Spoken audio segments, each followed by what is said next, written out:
Hey guys, welcome back to Real Housewives Recaps. Today we're back in the writer's room.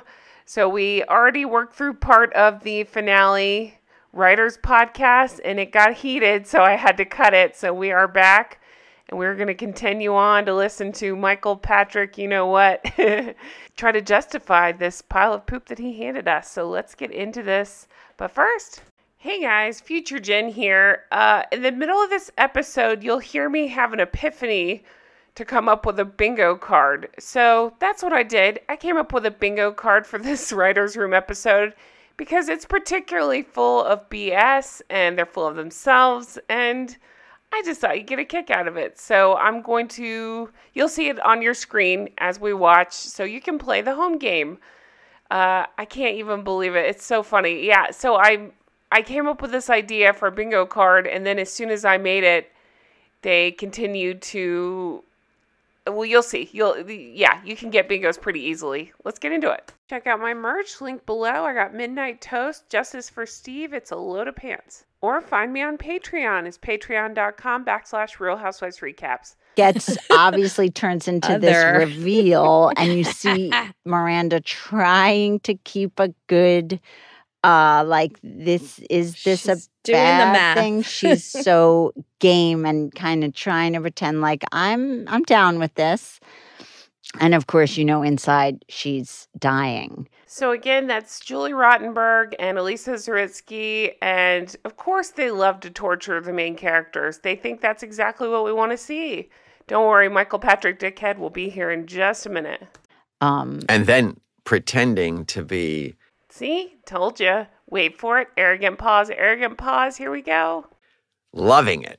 Right. Mm-hmm. Like totally on board. And I think we should talk about the fact that we really wrestled with, are they going to be together at the end? Is this the end? I mean, for a lot of the writers... Did you spend any time at all on what would happen to Steve after all this? The writing process, we thought were this building was to that. Breaking them up. She was going to go and then she wasn't going to go. That was we were building that conflict. For a long time we were talking about the question of monogamy, and with Che over in California not promising to... Okay, let's talk about this because we haven't talked about it enough. But it doesn't make any sense. First of all, why would Che ever be interested in Miranda?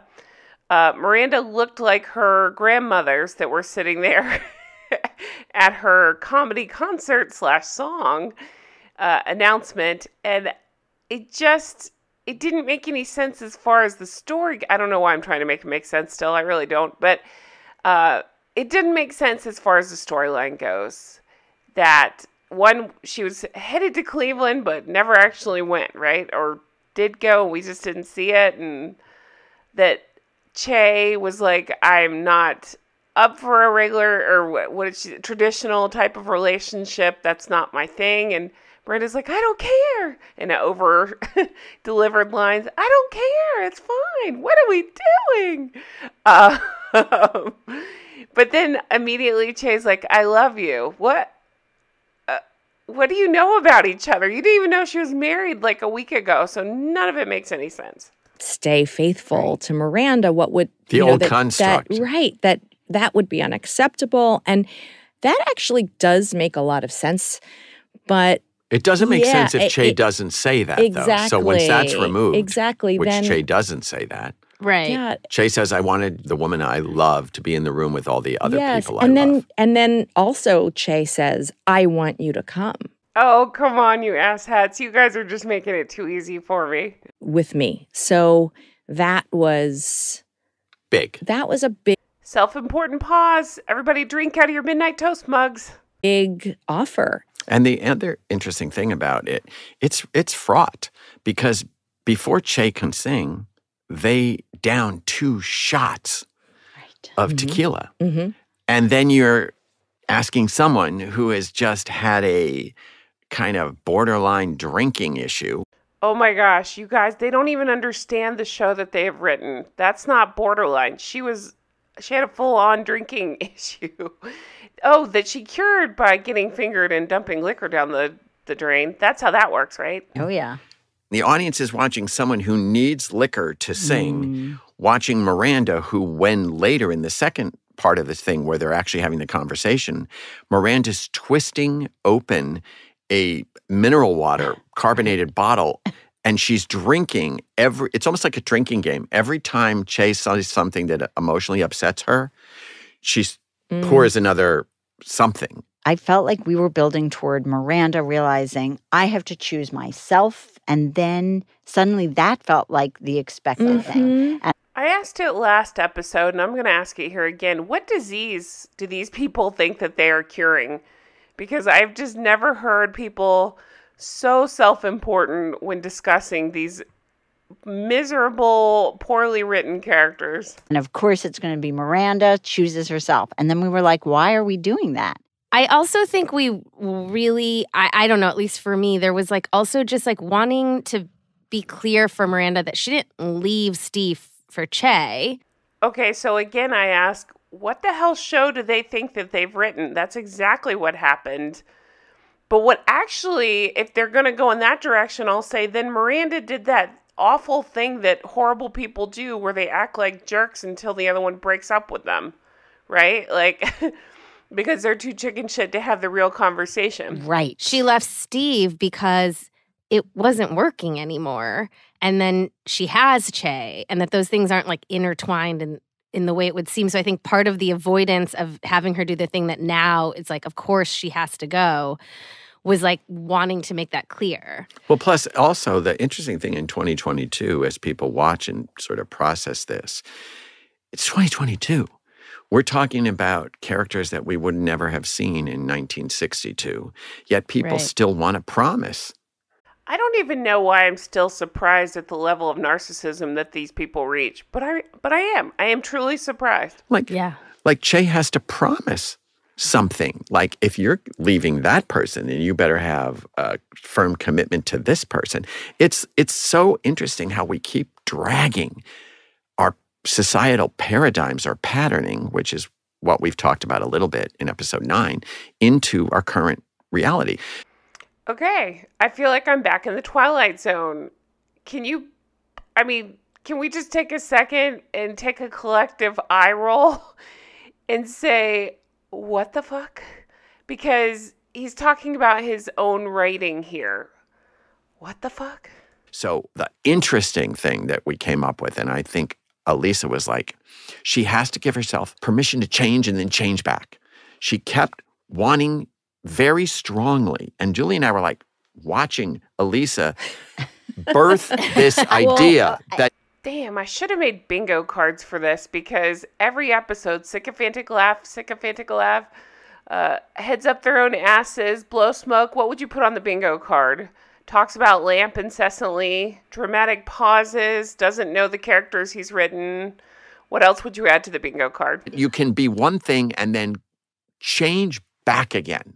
Well, yeah, we had 2 discussions around Miranda, and one was, should she go or not? And then the other was around her hair, changing her hair back. They are so deep, you guys. They had big discussions about this. To red. And I felt like Miranda as a character all these years has been so many great things, but she's also been very... An asshole? Is that the word you're looking for? Because she's kind of been an asshole. Rigid, and in her mind following, you could almost see that she's following so many rules that she made up and that she feels strongly about and that she believes in, and that at a certain point, I think I felt very strongly that she had locked herself into a box that she needed to break out of, and that felt exciting. And then this is the part of the episode where I play wade through the bullshit.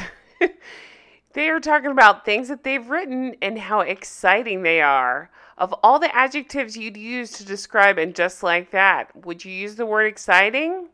Me neither. And the idea that she would go back to her gray hair, we had, that just sort of like bolt of blue, what could be the final moment for So these no-talent ass clowns are trying to tell me that the hair was important to them, and yet they let this wig through, make it make sense. Final moment for Miranda, and it came to me the red hair, and we had talked earlier in the writer's room. When you said you actually gave a qualifier. Okay, I'm going to say something. Get ready. Okay, so out of order, Jen, here, I just made that bingo card while I'm sitting here and put it up. So that's where we're picking up here. I know I put it at you've probably seen it since the beginning of the video, but I'm just letting you know where I'm at. So let's go ahead and mark off over the top laughter. I'm going to say something. What if she dyes her hair to red? Yeah. And my first reaction was like, no. Julie's a redhead, by the way. I'm a redhead. That's Julie's thing. Seriously, though, no wonder we got such shit all season. These are the ideas that are cracking them up. This is the big thing that they're writing about, and they're so excited about. Who gives two shits? Exactly. No, well, probably because I one day might have to wrestle with, do I dye my hair? And I think I bought into this idea that Miranda was being true to herself by letting her hair go Okay, I'm going to mark stupid hair. Everything I write is hilarious. gray.